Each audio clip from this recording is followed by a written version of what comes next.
Hi everyone, Ryan Jackson here. Hope you're doing as well as you possibly can be. We're going to be talking about box fill requirements based on the 2020 NEC in section 314.16. So before we get started, if you haven't already, if you're enjoying my content, please take a second and subscribe to my channel and ring the bell so that you get the notifications whenever I upload new content. I had to take a break for about a month or so for some health reasons. I'm perfectly fine, but I did have to take a little bit of a break. I normally try to update a bit more often than I have the last month. But if you want to get notified, ring that bell. And if you like what you see, hit the thumbs up button. If you hate what you see, hit the thumbs down button, but hit it twice and show the world just how much you don't like me. With that said, let's go ahead and get started talking about box fill.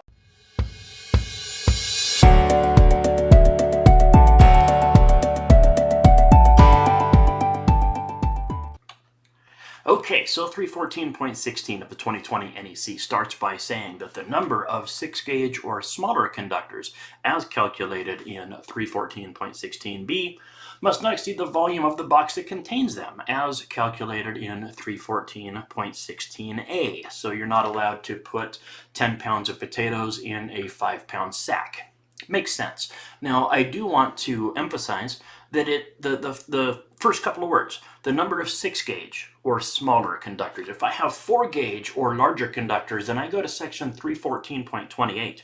And that's where we start talking about U-poles and angle poles and straight poles so that we can make sure that we have enough room to deflect the large conductors without damaging their insulation. But when it comes to small conductors like this, 6 gauge and smaller, we find ourselves in 314.16 for much the same reason though. We want to make sure that our box is large enough to dissipate any heat that would be in there, but we also want to make sure that our box is big enough to safely bend the conductors.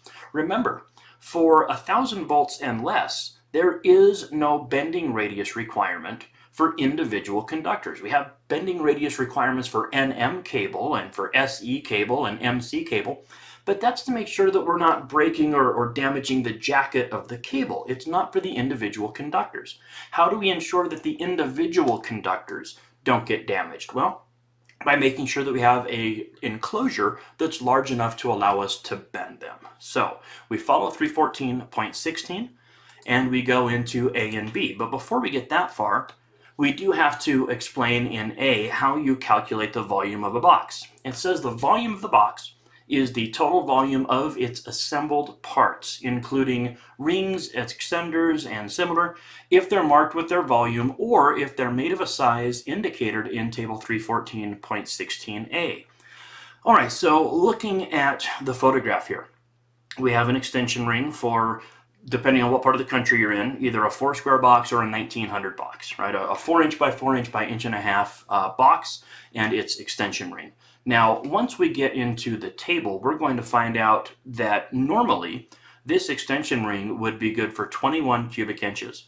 But you can see how I've circled that it's actually 29.5, and that's because the manufacturer has ensured that it's actually a bit larger, and they do that by making the corners more rounded, and different ways of providing a little bit more volume. So if it's more than 21 cubic inches, then they can mark it on there, and that's the number that we would use. But again, it's the total number of its assembled parts if the parts are marked with their volume or if they're of a size indicated in table 314.16a.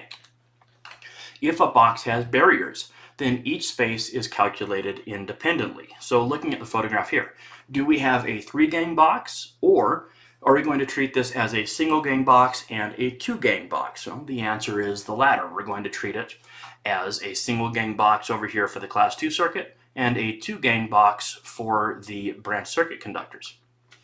The barrier themselves count as a 1/2 of a cubic inch if it's metal or 1 cubic inch if it's non-metallic unless it's marked otherwise. So we're going to see a better photograph of the actual barrier here in just one moment, but just keep in mind that so far, unless it's marked otherwise, this is worth 1 cubic inch. All right, let's keep reading. Standard boxes that you would go and buy off the shelf, like a 4-inch by 4-inch square, that are not marked with their volume, are considered to have the volume indicated in the table. Okay, so looking at this box here, we have a 4-inch by 4-inch by 2 1/8 deep box. So I could look inside of that enclosure and perhaps it's marked with its cubic inch capacity. If it is, great, we'll use that number. But if it's not, then we're going to jump to table 314.16a. And here's what that table looks like. So we've got a 4-inch by 4-inch square, right? Easy to screw up here. Make sure you're looking at the right shape. So up top, these are round or octagonal boxes, and then we go into the square boxes. We've got our 4-inch square by 1.5 or by 2 1/8, which was shown a minute ago. We've also got our 4 11/16 boxes as well, and then our device boxes, like our single gang little metal boxes there. So looking at this picture, it looks like we have a 4 square box, or a 4-inch by 4-inch by 1.5, plus a 4 by 4 by 1.5 extension ring, and we also have a plaster ring. So if that plaster ring is marked with its capacity, then we can increase the volume of the box. If it's not marked with its capacity, is that a violation? No, you can still use it. You just don't get to increase the volume of your box. So if we don't have markings on this 4-inch box and this 4-inch extension, then we would go back to the table, and it said what? For 4-inch by 4-inch by 1.5 square, it is a 21-inch box. Now, this table also tells you how many conductors you can put in the box. Now, I'm just going to be perfectly honest. I never, ever, ever, ever use the right-hand portion of this table where it says, yeah, you can put 8 12-gauge conductors in there, because it begs for misapplication. It's not incorrect. It's not like this table should be removed from the code. I'm not saying that it should, but it does beg for misapplication, because it's saying you can use 8 conductors. But if you have equipment grounding conductors, or if you have devices, or if you have internal cable clamps, or if you have support fittings, then these numbers go out the window. So I just have learned over the years to not even rely on them, and I just do the math, because the math, it's really not that bad. So 4-inch by 4-inch by 1.5 is good for 21 cubic inches. I've got another extension ring, so that's 42 inches total, plus whatever the plaster ring says, if it says anything at all. Now again, to reiterate, if it's marked with something different, then we can go ahead and use that different number. So if the box was still 21, because maybe the box wasn't marked, but the the extension ring is, this one's marked 29.5. So what does that mean? I'm going to have my 21-inch box plus my 29-inch extension ring. So that's what, 49.5 inches? And then I can figure out how many conductors I can stuff in there by using that number. So we can count all of these extension rings either at 21 inches or if they're marked as something different. As many of them as you want. You can put as many extension rings on an installation as you care to. This isn't one of my pictures. This is one that has been floating around the internet for a very long time, so I want to emphasize it's not mine. But here I've got what? 1, 2, 3, 4, 5, 6, 7, 8. So 8 times 21 is 168, I think. Check me on that. So can I have all of these on there? Sure. You would have to be careful of a couple things. Number one, this is a violation of 314.22, which talks about surface extensions having to be non-metallic or flexible. So that's a violation down there, that solid raceway going to the bottom one. And the other thing you'd have to look out for is your free length of conductors. 300.14 would tell me that the conductors in there not only have to be at least 6 inches long, but long enough to extend at least 3 inches past the front of the box. So these would have to be longer, otherwise we have ourselves a violation. Let's keep reading. Boxes that are 100 cubic inches and less and are not included in table 314.16a, as well as all non-metallic boxes. So that's critical. Non-metallic boxes, you do not use that table. Non-metallic boxes have to be marked with their capacity, and that's the number that we use. All right, so 100 cubic inches or less that aren't included, so maybe you got some weird shaped box, and all non-metallic boxes have to have their volume marked by the manufacturer. If you squint your eyes, maybe you can see that this is 22.5 cubic inches, and they make it 22.5 for a very specific reason. We'll talk about that here in just a minute. The items in B1 through B5 are added together to determine the number of conductors, or conductor volumes is what the code calls them, because you not only have the wires themselves, the conductors, but you also have things like the devices. I mean, look, do these devices use up room? Yeah, certainly a lot of room. So we have to account for those, but they're not conductors. We're going to call them conductor volumes or conductor equivalents. You don't count everything inside of a box, however. Small fittings like lock nuts, or insulating bushings like a plastic fitting, or wire connectors like these twist-on wire connectors here, those do not need to be counted. So in this photograph, it appears that the only thing we would have to count are the conductors themselves. As we mentioned in 314.16a, when the box is divided with a barrier, each portion is calculated separately. All right, so if I put this barrier in there, and you can see back here an example of how it works, then you're going to calculate each space independently, just like we said earlier.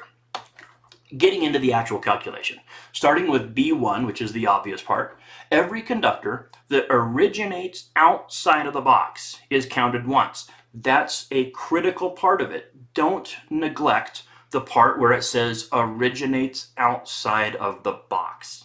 Some conductors originate inside the box and don't leave the box, right? Like a pigtail. We don't have to count those, okay? So we're only counting conductors that originate outside of the box. So let's take a peek here. I've got a 14.2, a 14.3, another 14.2, and it looks like a 14.2 down here as well. So let's start with just the circuit conductors, because the equipment grounding conductors are handled a little bit differently. I've got what? 2, 4, 6, 9. So I've got 9 14 gauge conductors, right? Plus some equipment grounding conductors, which we'll deal with here in a minute. If we keep reading, it says conductors that pass through the box without a splice or termination are counted as one conductor each. All right, first let me address the photograph. Don't do this. Obviously, this is not a cool thing to do. I can't think of any code rule that it violates. You could argue the opening statement of 110.26. I don't know that I would, but definitely kind of a party foul. Not a cool thing to do. But I'm going to count those conductors once, right? They go straight through the box without a splice or a termination or anything. If we keep reading, it says if they're long enough to make a legal splice, which is twice what 300.14 requires, then we're going to count the conductors as 2 conductors each. Okay, so let's look at the photograph here. The wires enter on the left, make a big giant loop, and then they leave through the right. Nice thing to do. Maybe in the future we're going to have to cut those and splice them. Now, think about it. If this rule didn't exist, I would just count them once until I cut them to make a splice. Now all of a sudden I would count them twice. Well, that's kind of dumb. The reason we left this big loop in here is under the assumption that we might have to cut it and splice it. So let's just count it right off the bat, because really, when somebody comes in here and cuts it and splices it, are they then going to add an extension ring to fix a probable box fill calculation? No. So let's just count it right off the bat. So what do we have here? We've got a white and a blue and a red, white, and blue perhaps in that loop. We're going to count those each as 2 conductors and not just 1. We've got an exception that says an equipment grounding conductor and up to 4 fixture wires, if they're 16 gauge or smaller, are not counted if they enter from a domed luminaire or similar canopy. All right, so you have a chandelier, right? And you've got the chain going down, and you've got the cord going up, and the bare copper wire. We don't have to count those in our calculation. Up to 4 of those conductors plus an equipment ground if they're 16 gauge and smaller. So kind of a nice allowance. We can just forget, what little space those consume. So what do we do once we've counted how many wires we have? Well, we're going to look at table 314.16b and determine what the multiplier is. So for 12 gauge, it's 2.25 cubic inches for each, and for 14 gauge, it's 2 cubic inches for each. So let's do a couple of examples. Here I've got 1, 2, 3, 4. 14 gauge conductors. We're going to count the circuit conductors, so that's what? 8 circuit conductors, they're worth 2 inches each, so that is 16 cubic inches worth of circuit conductors. Now, we're going to find out in a minute that we have to count the device if we're going to put a switch there, and it looks like we are. We've got the letter S.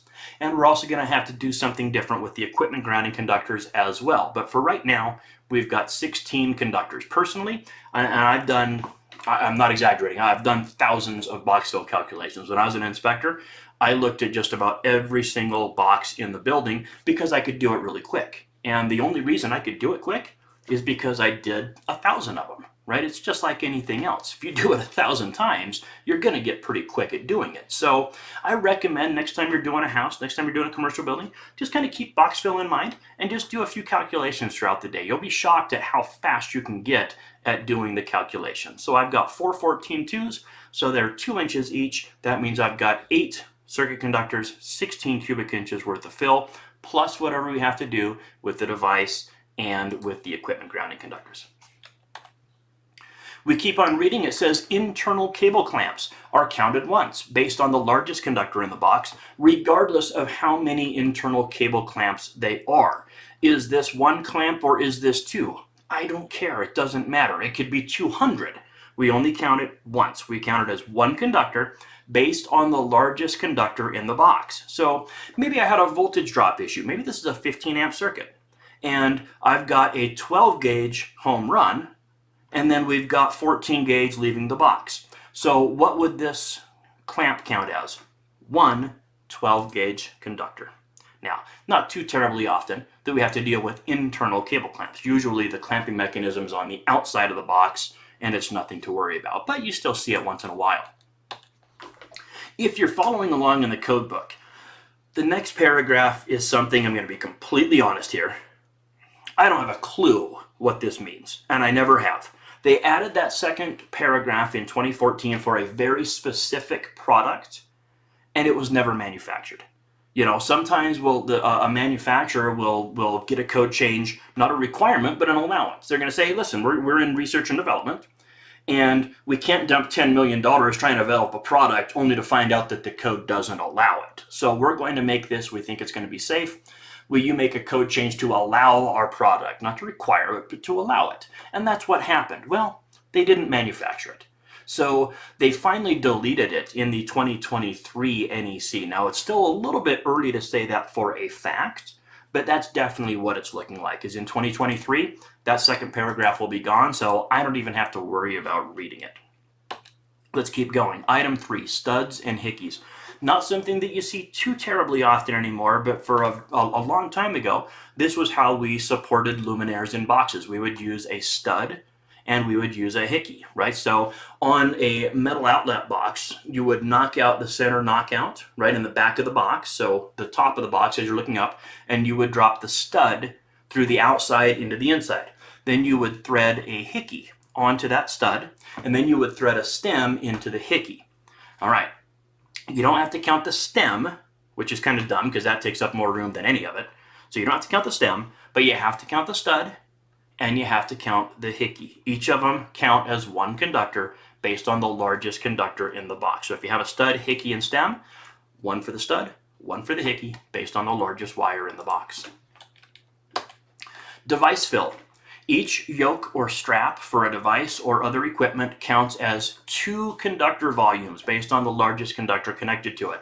This is where people screw up. They count the switch, they count the receptacle, and they count it as 1 conductor. It doesn't count as 1 conductor, it counts as 2 conductors. Right? Now we got a couple of violations here. Can't use drywall screws to support the switch. Looks like those switches aren't connected to an equipment grounding conductor. But the reason I still chose this picture, it's always dicey. I don't want to use pictures that have violations because that's all you see. But I wanted to point out that even though this dimmer and this single pole switch are vastly different in size, they still count the same when it comes to box fill. They each count as 2 conductors based on the largest conductor that's connected to the switch. So maybe I have a 20 amp circuit here on the dimmer, and I've got 15 amp circuits for these. So how many conductors is that? Well, for this switch, it's two 14-gauge conductors. For this switch, it's two 14-gauge conductors. For the dimmer, it would be two 12-gauge conductors, right? Assuming that we ran 12-gauge to that switch.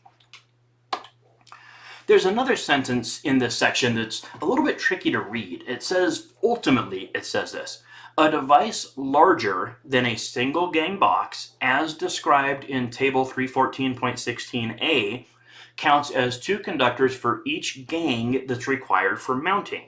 Now, it uses very precise code language. Article 314 is covered by Code Making Panel 9 in the NEC, and I'm telling you, Code Making Panel 9, love Panel 9. They use precise language. They don't screw up very often at all. Look, we're all humans. We all screw up. No one more than me. But Panel 9, they use very, very precise language.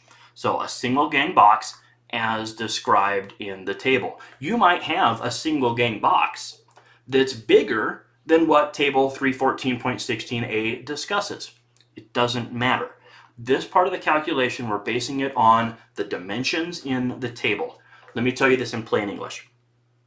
If you have a 4-gang dryer, or a 4-wire dryer, or a 4-wire range receptacle, using the table, it requires a 2-gang box. Now, look at the bolt pattern here. You can stuff that into a single gang box, and I have the scars to prove it, unfortunately. It's not a good idea. You're probably going to damage the wires. So that's why they made this change, saying, look, you probably ought to put that in a 2-gang box. So we're going to count it as 2 conductors per gang required. So this device would count as 4 conductors based on whatever size wire is terminating to it, probably 8-gauge. The last thing that we add up is the equipment grounding conductors. And we had a code change here in the 2020 NEC. So now up to 4 equipment grounding conductors count as a total of 1 conductor volume. All right, so count all your equipment grounding conductors up as long as there's 4 or less, and they count as 1 conductor. So looking at this photograph here, I've got 4 12-2 MC cables. So all 4 of those green wires count as 1 12-gauge conductor. So what do I have in this box? Let's assume that we're going to put switches in each of those gangs. So I've got 4 12-2, so that's 8 ungrounded conductors, plus 1 for the equipment ground is 9, plus 2 for this device is 11, plus 2 more for this device is 13, right? So this has 13 12-gauge conductors. 13 conductors that are each worth what? 2.25 cubic inches. So I would take my 13 times 2 1/4. In fact, let me break out my calculator here. I would do 13 times 2.25. 13 times 2.25. I better have a 29.25 cubic inch box. Now, remember, a 4 square box, right? 4 by 4 by 1.5 inches was only good for 21. So this either needs to be a deep box, or it could be marked with a different value, right? If it was marked 29.5, then we would be okay. Or if the plaster ring was marked as 8.5 or more, then we would be okay, right? Let's keep on going. What if I have more than 4 equipment grounding conductors in a box? You know, some boxes look like this. Other boxes look like this. And no, this was not my installation. Don't throw your rotten eggs and tomatoes at me. If more than 4 equipment grounding conductors enter a box, then those additional equipment grounding conductors each count as 1/4 of 1 volume. All right, so let's look at the picture here. And no, I didn't actually count 46 equipment grounding conductors. I flipped a coin and said 46. So we've got 46 equipment grounding conductors. The first 4 all count as 1, and then the other 42 each count as 0.25. So how many conductors do we have as far as the equipment grounding conductors are concerned? Well, 11.5 total equipment grounding conductors. Now, that's based on the largest one in the box. And I think there's maybe some room for improvement here, because what if the home run on one of these Or, I mean, really, that's obviously more than one circuit, right? So we got 30 circuits in here. What if one of those circuits was like an 8-gauge conductor? Then I wouldn't have 11 and a half 12-gauge conductors. I'd have 11 and a half 8-gauge conductors. So, kind of an oddity there. So there you go. That's our box fill requirements. Really, the best thing I could tell you, practice makes perfect, just like it does with anything else. Do the calculations, right? And you will find that you can do them very, very quickly and with a lot of accuracy. All right. Take care, everybody, and we'll see you next time.